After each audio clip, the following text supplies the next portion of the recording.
Hey guys welcome back to the fashion world. మీకైతే చెప్పాను కదా సండే రోజు అయితే మన షాప్ ఓపెనింగ్ ఉన్నదని. స్టార్ట్ అయితే వచ్చేసింది మన షాప్ కి అయితే మంచి మంచి జీన్స్, మంచి మంచి baggy pants, formal shirts, formal points అన్ని అయితే వచ్చేసినాయి మన షాప్ కి అయితే. మేమందరం కలిసి అయితే స్టార్ట్ అయితే మొత్తం అయితే సదిరేసాము. మీరే చూడొచ్చు ఈసారి అయితే మనం అయితే ట్రేజీ ఆఫర్స్ అయితే మేము ముందుకైతే రాబోతున్నాము. వింటర్ కాబట్టి మన షాప్ కి అయితే స్వెట్ షర్ట్ అయితే ఫుల్ అంటే ఫుల్ వచ్చినాయి, చూసుకోవచ్చు మీరు. అందరికి మళ్ళీ చెప్తున్నా, సండే రోజు 10 AM అయితే మన షాప్ అయితే ఓపెనింగ్ ఉంది. అందరూ అయితే విజిట్ కావాలి మన షాప్ ని అయితే.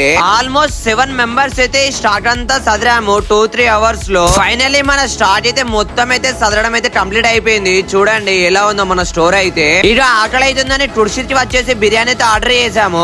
మస్తు షేడ్స్ ఉన్నాయరా నీలా. ఇక బిర్యానీ అయితే రానే వచ్చింది. అందరం కలిసి ఒక పట్టు అయితే పట్టినాం. ఊళ్ళో ఉన్నాడు రా బిల్డప్ బాబాయ్ అని. ఆడు వచ్చాడంటే పెద్ద తలనొప్పరా. ఏయ్ యాడ దొరికింది సంతరా ఇదే. వీడియో నచ్చితే సబ్స్క్రైబ్ చేయమా. Bye bye.